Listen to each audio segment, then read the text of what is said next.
Hey, ladies and gentlemen, and everyone in between. You're right now calling into me, Ring Dallin. And today I am being joined by one of my favorites in this year's MGP. We're talking about the incredible MIIA, who is performing her song Green Lights in just a couple of days.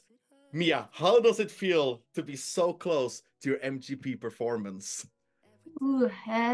First of all, thank you, and thank you for having me. And yeah, it feels wild. Like I'm very excited. It's so cool to have the rehearsals and like see the stage and be in the bubble. So I feel more and more ready. How is it like watching on TV and on social media, seeing like the artists doing their performances and how elegant everything looks, and be like, okay, that's my stage in not too Yeah. long. Yeah, when I watched the first one, I thought I would be more nervous watching it actually. The first thought was, of course, oh my God, I'm gonna do that soon as well. But then I kind of just enjoyed it, and I got just very excited. And as you say, everything looks really flawless, and of course, we get a lot of time to prepare, and I think that really shows. I think everybody has done a really great job. Everything looks so different and unique. Yeah. How was it to like work on your vision to create this stage show with NRK? Did you have a lot of freedom in doing it? Yes, very much. Like the whole team is just so great. They are the nicest people, and like the first thing they asked me was for a mood board, of course, and I am a mood board person. I use Pinterest for like all my songs, and I make my own music videos. I made three last year, so I'm very used to making mood boards, and I love it. So I gave them that, and then they really connected to that, and we had great conversations like early on. So that was good to like begin with it really early, because it's very important to me as well, like the whole vision.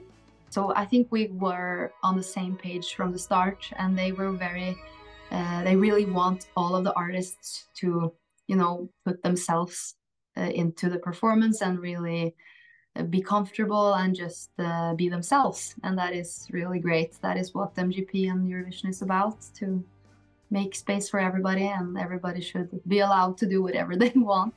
When we go on your social media, like it's an enormous reaction and passion from your fans about this MGP journey and your music in general. How does it feel for you to see like the power your music has on people? It's a good question, and it's like the best part of the job, like maybe tied with creating the actual art. But yeah, I love just to receive, all the messages from people, even if it's people telling me really sad stories. It's because a lot of people have, sad stories and sad things that have happened to them.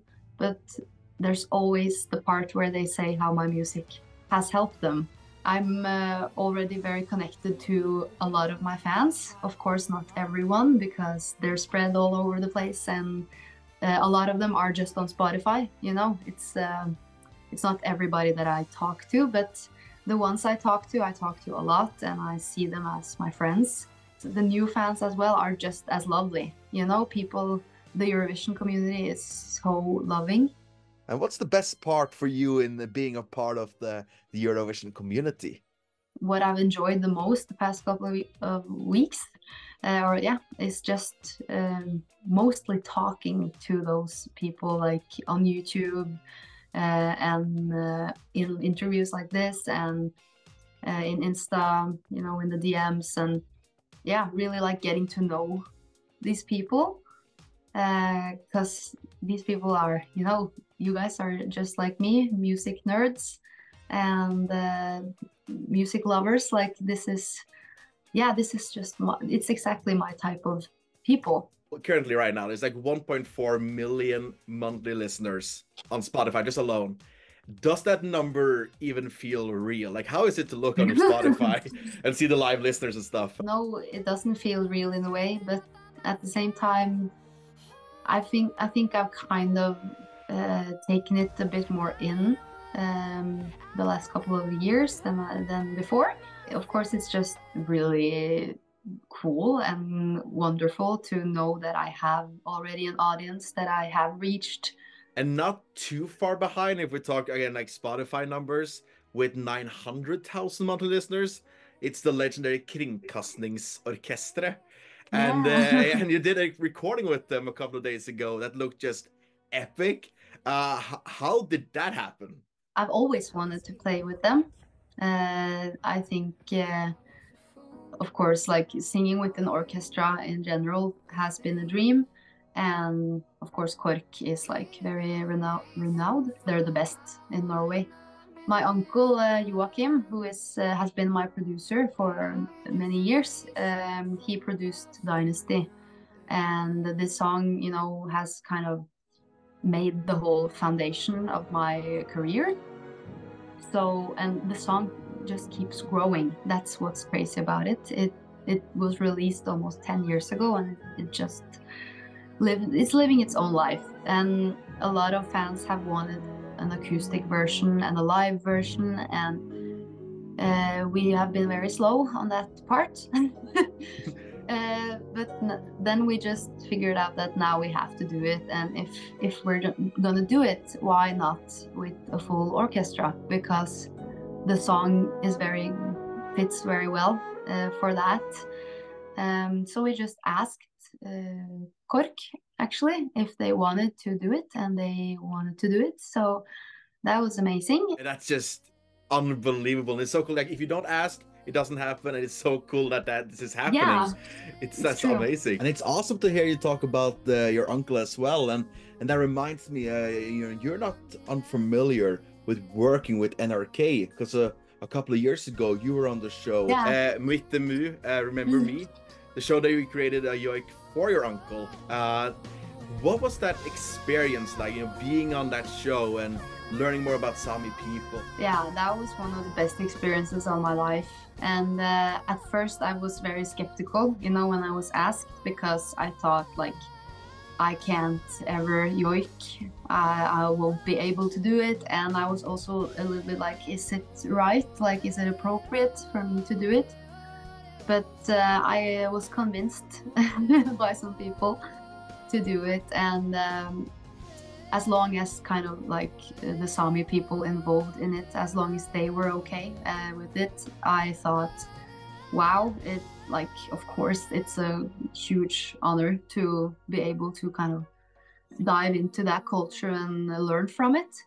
I'm very interested in, you know, indigenous people in general and in history. So it was kind of like a perfect fit for me. And it was the first time also I ever kind of made something myself like that, because like almost all by myself, because I've been in the studio, of course, and writing with others, but this was just like, it felt very much more independent and also very personal, since it was about my uncle.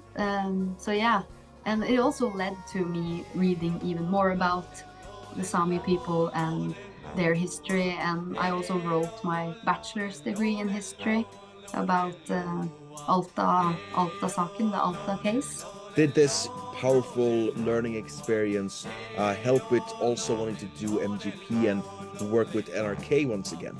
Yeah, I think also that is a reason why I agreed to MGP as well, because I know that challenge gave me so much. And this is also an even bigger challenge with MGP. So jump into that and see how it goes. You know, that's the attitude. It's so cool to hear how much you grew as a person with that whole experience. And I can only just like imagine also like how you grow as an artist, like stepping out of your comfort zone in that way and also being so vulnerable. How does it like feel to reflect on where you are now, looking at your journey coming up to this point? Yeah, you have great questions. I feel very like lucky to be asked these questions, because it's not always you get great questions, you know.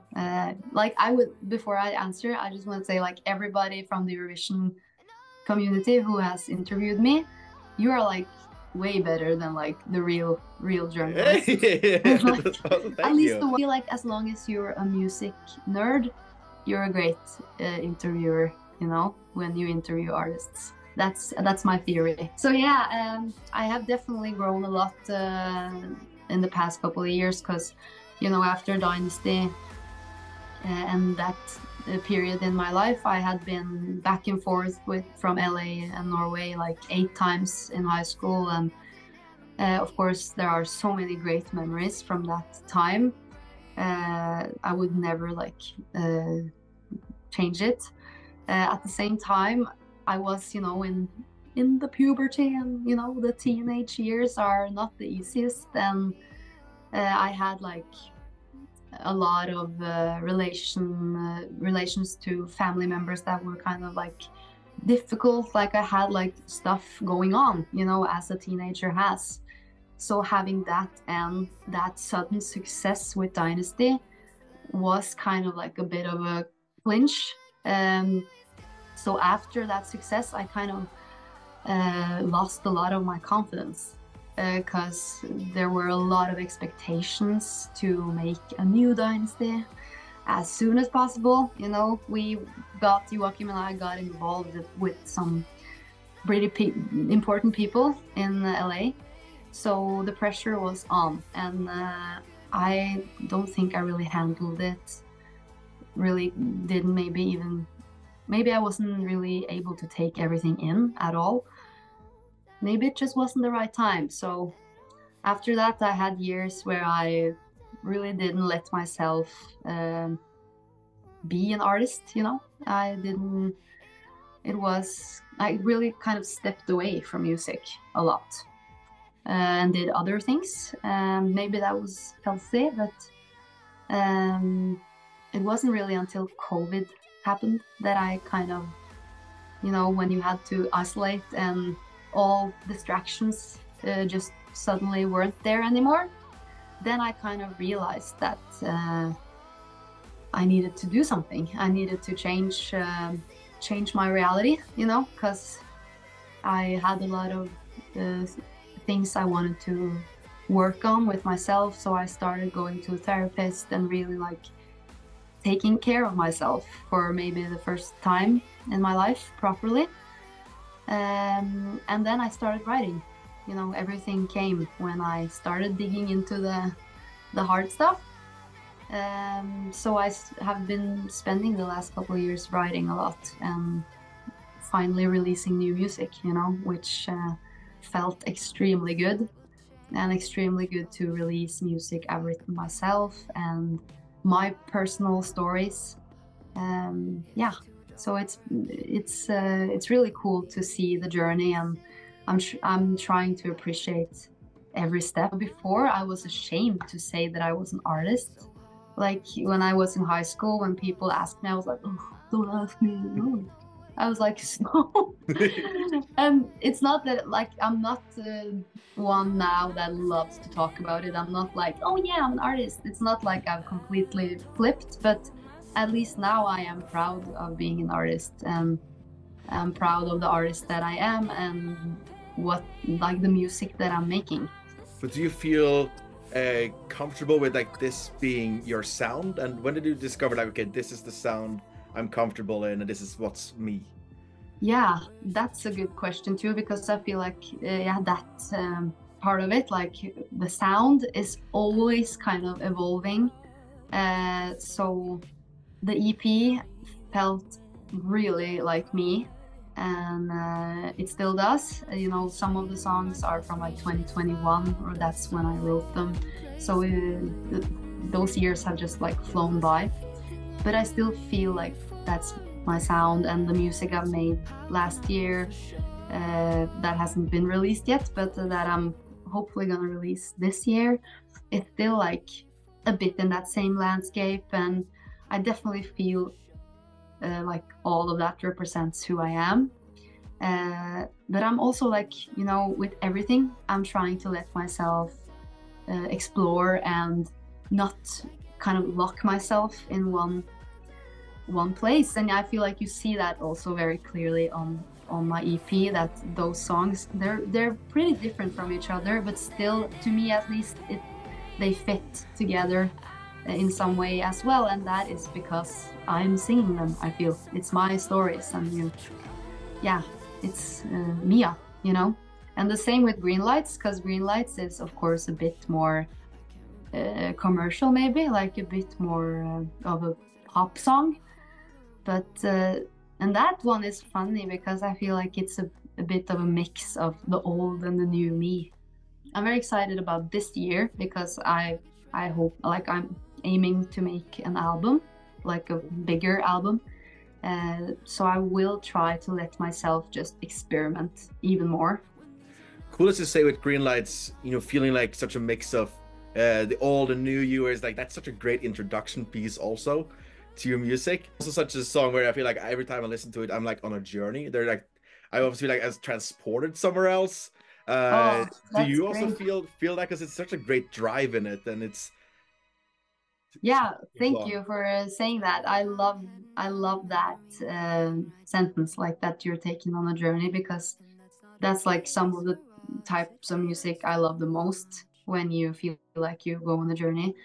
And I definitely feel that with Green Lights too, because it starts so like vulnerable and very calm kind of, but you still feel like that there's a tension already in the beginning, and that tension just builds, and feel like it's a happy power that comes more and more out. Speaking also of going on a journey, could we expect in theory with an album coming out, is there a tour in the plans? Will we be seeing some concerts popping up around Europe? Oh yeah, that's the goal. Like, and that's also something as I said, with connecting with more people who I know are there, like my fans, but connecting with them in Europe, for example, or I would love to go on tour even further. You know, I have a lot of fans in Asia, and like in Southeast Asia mostly, I think. But like one of my biggest goals this year is to just in general have more concerts, and hopefully like a tour here in Norway, and if I'm so lucky, like a tour outside of Norway would be even bigger, of course. Basically, it's just we're just a few weeks into 2024, and it's, you know, already sounding amazing. So it's a very exciting Yeah. year coming up. And Yeah. as like a final question here, do you have like a final message you want to say to the people at home watching? Yeah. There's so much I could say, but I want to just thank everybody for, you know, supporting me and the song Green Lights, because I really, really felt all the love this past couple of weeks. And I think it's also very heartwarming to see how people are supporting me, like in everything that I do, because, you know, I'm a very outspoken person about politics and everything, and you can easily like make people uncomfortable, or people can like misunderstand you, you know. And I feel like none of that I haven't gotten any of that. Like, people are just supporting me as a person and as an artist, and really seeing what I'm trying to say, you know. And that is very, very good to know, that when I'm trying to bring my light to the world, you know, my perspectives and my love out there, and people are actually catching it, that's so great. And like, I couldn't ask for anything more. So just thank you, and I hope that people vote for me in MGP, and that we go all the way. I'm going to be there live for semifinal 3, and also in Trondheim. So I'm expecting you to be there too. So me too. Yeah, it's gonna happen. Again, thank you so much for taking the time to join us, and best of luck in everything, and we'll see you guys later. Thank you so much.